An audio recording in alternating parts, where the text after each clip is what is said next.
এই চঞ্চল মনটাকে নিয়ে যাব বৃন্দাবন। এই চঞ্চল মনটাকে নিয়ে যাব বৃন্দাবন। চলুন যাই যাই যাই। রাধে মেরা মন ছিল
বৃন্দাবনের গোপী যারা গোপীবৃন্দ তারা কিন্তু প্রত্যেকে কি করে মাথায় ঘোমটা দেয়। আমাদের তো ঘোমটা ঘোমটা নেই, সব হয়ে গেছে।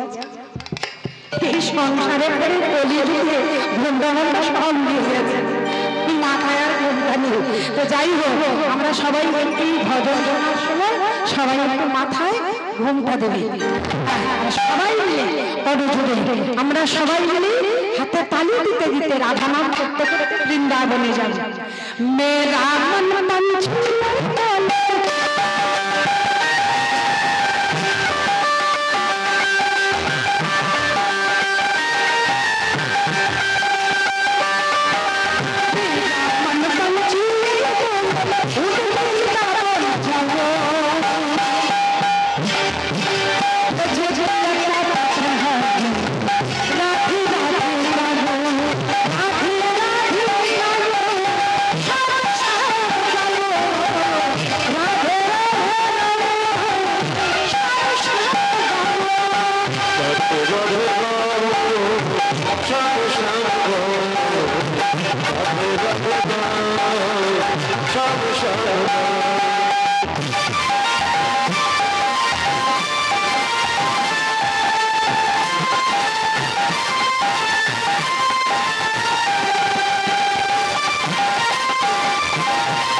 না, এবার আপনাদের বাজনা বাজবে।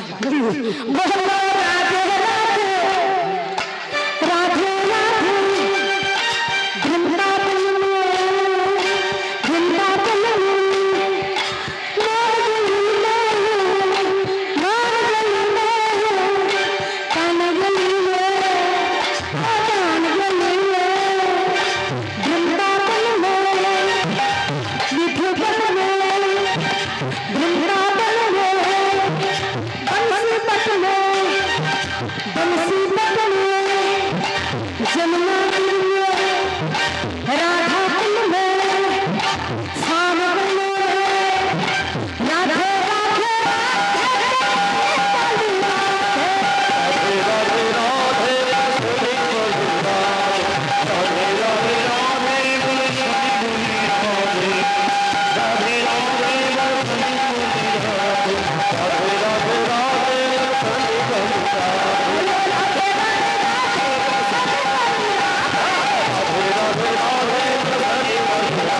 हरे कृष्ण।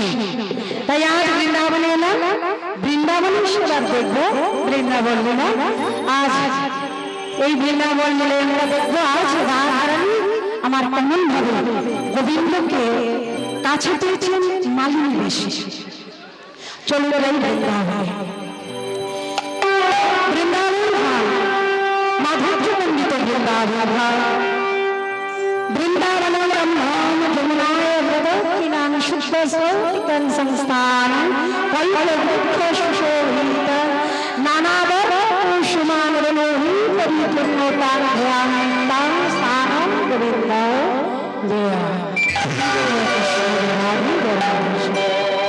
বৃন্দাবনে আকাশ মধুর বাতাস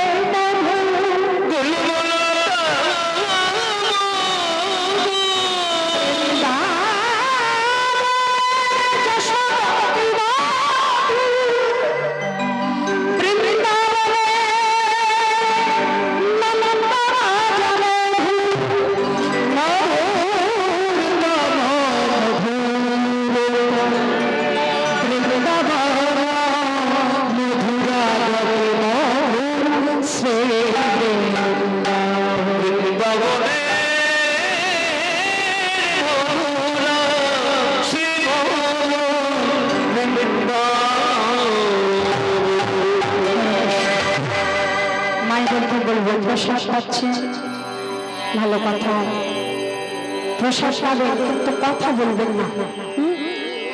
তাতে আমরাও চঞ্চল হয়ে যাব। আমাদের কানে কথা শুনে হরে কৃষ্ণ প্রসাদ শান্ত হবে। হরে কৃষ্ণ। একদিন শ্রীমতী রাধারানী উত্তর প্রশ্ন ভগবান শ্রী গোবিন্দ বলে গমন বসে ভগবান শ্রী গোবিন্দ বলে ভগবান শ্রী গোবিন্দ আমার ফিরছে। এখন ফিরছে দেখে ফিরছে না দেখে আমার রাধারানী ললিতা বিশাখা ইন্দ্র দেখা। এই যে রাধারানী ললিতা বিশাখা ইন্দ্র দেখা সবাইকে নিয়ে রাধারানী বসে আছেন, বলেছেন সখীরে অনেক দেরি হয়ে যাচ্ছে, গোবিন্দ তো এখনো ফিরছে না। গোবিন্দকে না দেখলে আমি যে থাকতে পারি না। এক দণ্ড না দেখলে মনে হয় কতটুকু গান কর দেখি এক দণ্ড কত গো, এক দণ্ড মানে কত? এখন দণ্ড কথা উঠে গেছে, কিন্তু এক দণ্ড মানে কত? 24 মিনিট। এক দণ্ড মানে 24 মিনিট। এই এক দণ্ডে যদি আমি না দেখি 24 মিনিটের মধ্যে তোমাকে যদি না দেখি মনে হয় আমি কত যুগ যুগান্তর তোমাকে দেখি না।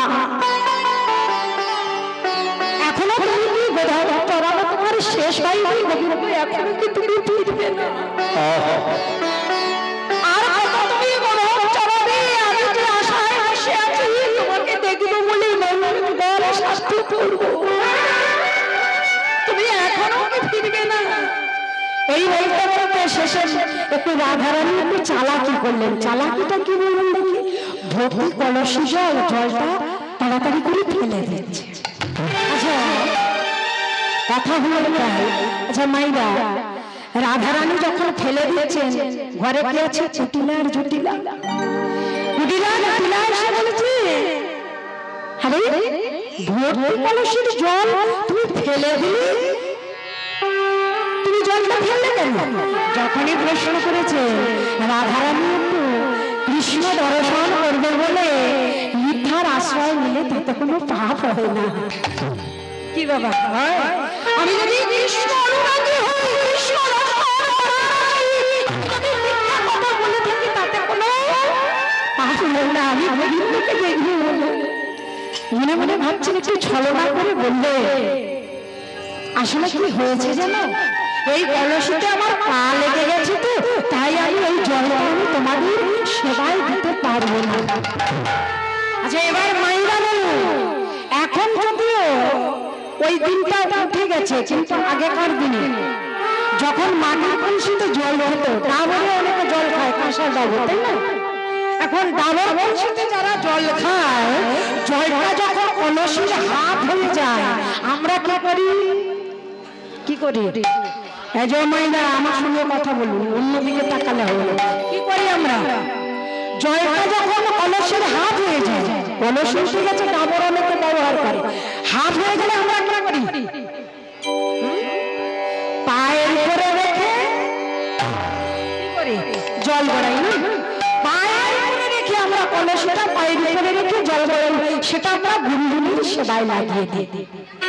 কিন্তু রাধারানী চতুরা রাধারানী কৃষ্ণ রাজ নন্দিনী বৃষভানু শশী বৃষভানু রাজ নন্দিনী রাধারানী আমার অষ্ট শশীর শিরোমণি রাধারানী চাকরি করে বললেন ননদিনী হয়েছে কি জানো? কলসিতে পা লেগেছে তো জলটা সেবাই দিতে পারবো না, তাই ফেলে দিয়েছি। এতক্ষণের ব্যাপারটা বুঝলাম, আসল কথাটা বললাম মনে তো কুটিল গতিতে চলে, মনে তো একটা কুটিল গতিতে চলে, একটু কুটিল গতি নিয়ে বলেছেন বুঝেছি বুঝেছি, ওসব কথা তুমি রেখে দাও, ওসব কথা আমাদের শোনাতে হবে না। কথাটা হলো এটাই, তুমি বলো ওই কেলে ছোড়াকে দর্শন করবি, এটাই তোমার মনে সাহায্য গেছে, ধরা পড়ে গেছে। কিন্তু ধরা পড়ে গেলেও তো রাধারানী তো ছাড়বার পাচ্ছি গো। রাধারানী বলেছে না না সত্যি পা লেগে গেছে তো তাই। আচ্ছা আমি জল এখনই যমুনায় থেকে জল এনে দিচ্ছি। বললেন যদি যাস যমুনায় তাহলে আমিও যাবো। তুমি কত বড় সত্য কথা বলছো, আমি তোমার সঙ্গে যাবো, সঙ্গে থেকে দেখবো তুমি কেমন করে যমুনায় জল ভরবে। যখনই এই কথা বলেছি রাধারানী আমার বলতে পারলেন না। বেশ বেশ বেশ বেশ। ননদি তুমি আমার সঙ্গে যাবে, গেলে তো ভালোই হয়, গেলে তো ভালোই হয়, চলে যাই। কি করলেন সখী শিরোমণি অষ্ট সখীর শিরোমণি আমার রাধা রানী সখীদের নিয়ে কুটিলা সঙ্গে চলেছেন যমুনায় জল আনতেই। আর ওদিক থেকে কে আসলে, ওদিক থেকে গোবিন্দ আমার শিলা বেণী বাজাতে বাজাতে গোধন নিয়ে হই হই রঙে আসছে। হই হই রঙে যখন আসছে, পথের মাঝখানে কাছে স্টেশন আছে তো, আর স্টেশন না থাকলে